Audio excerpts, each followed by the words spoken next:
24 ore su 24. Le notizie corrono più veloci sul web. News del mercato finanziario? Digita www.industriaefinanza.com, il primo quotidiano economico del Nord Italia. Notizie sul Veneto? www.lacronacadelveneto.com, e per Verona c'è www.lacronacadiverona.com.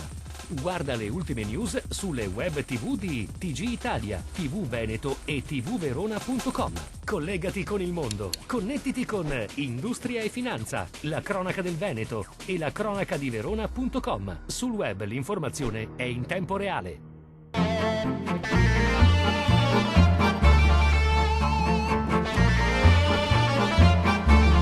Si è tenuta presso la sede della Camera di Commercio di Vicenza l'edizione 2011 del prestigioso premio regionale Marco Polo.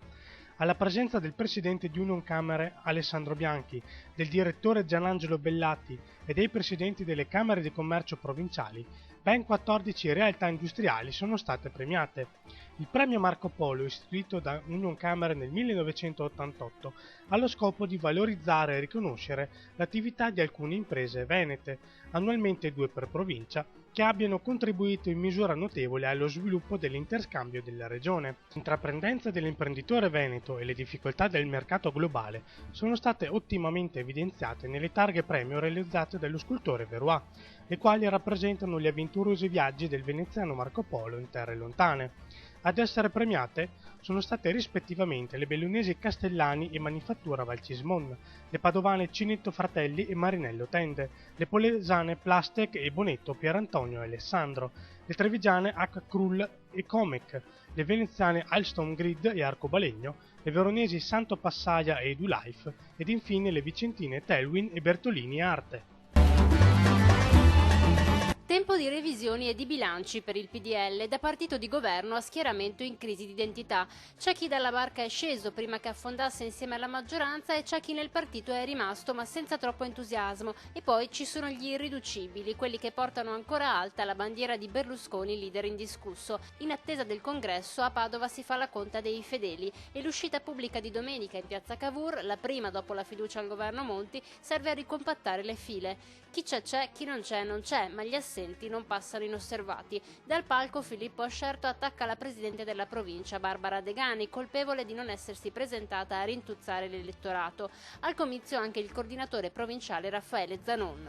Ieri parole dure verso Barbara Degani, la sua assenza ha creato qualche mal di pancia. Ci sono delle polemiche che io trovo siano ingiustificate nel momento in cui il partito invece deve trovare una sua unità di intenti ed azione. Su questo lei getta un po' acqua sul fuoco rispetto ai toni che si sono usati ieri però. Qualcuno ha espresso un sentimento che è largamente diffuso, in particolare tra gli iscritti, tra i cittadini e i votanti del Popolo della Libertà, cioè quello dello scollamento tra la classe dirigente eletta e l'iscritto. Infuriata la Degani ribatte definendo meschina la polemica sulla sua assenza legata, precisa, a motivi familiari che hanno portato all'annullamento anche dei suoi impegni istituzionali. Mi chiedo, rincara poi la presidente della provincia, che cosa abbia fatto Ascerto finora come coordinatore comunale. Insomma, screzi, malumori, diffidenza e un messaggio ai cosiddetti traditori, mai più con noi. Parole dure anche verso i fuoriusciti del PDL, prima fra tutti Giustina Destro, avete detto è stato quasi come togliersi un peso la sua uscita dal partito. Io credo che la coerenza in politica sia un valore. Giustina Destro non si è comportata nei confronti della comunità politica che l'ha più volte riconosciuta come punto di riferimento in maniera leale.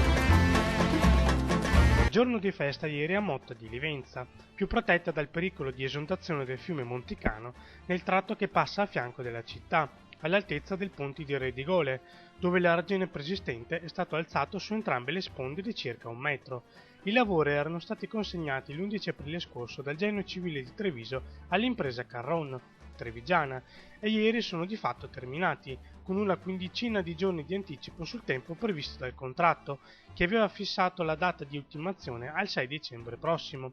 Il completamento dell'intervento, eseguito in regime cosiddetto di somma urgenza, è stato salutato dal Presidente della Regione Luca Zaia, affiancato dal Presidente della Provincia di Treviso Leonardo Moraro e del Sindaco Paolo Speranzon.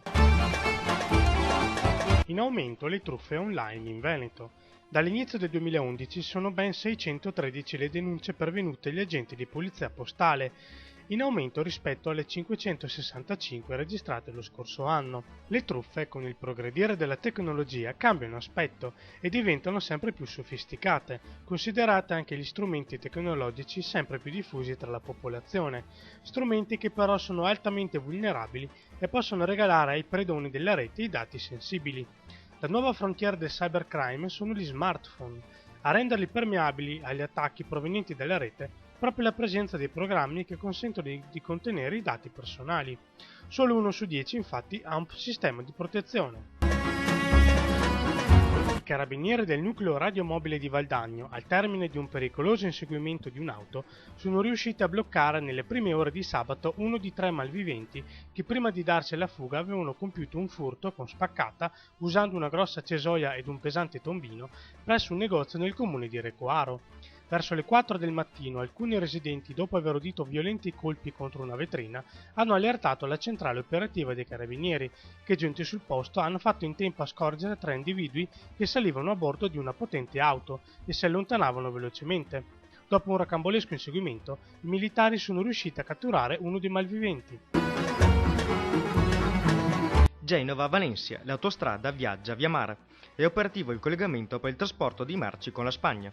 Lo scalo Ligure si aggiunge ai porti di Salerno, Cagliari e Livorno. Tutti i particolari su Industria e Finanza.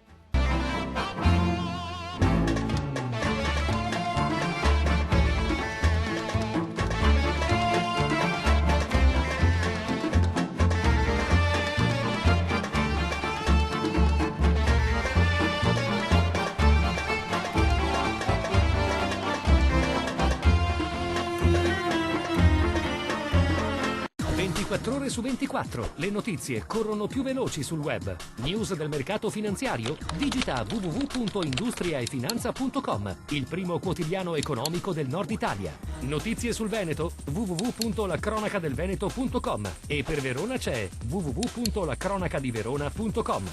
Guarda le ultime news sulle web TV di TG Italia, TV Veneto e tvverona.com. Collegati con il mondo. Connettiti con Industria e Finanza, la cronaca del Veneto e la cronacadiverona.com. Sul web l'informazione è in tempo reale.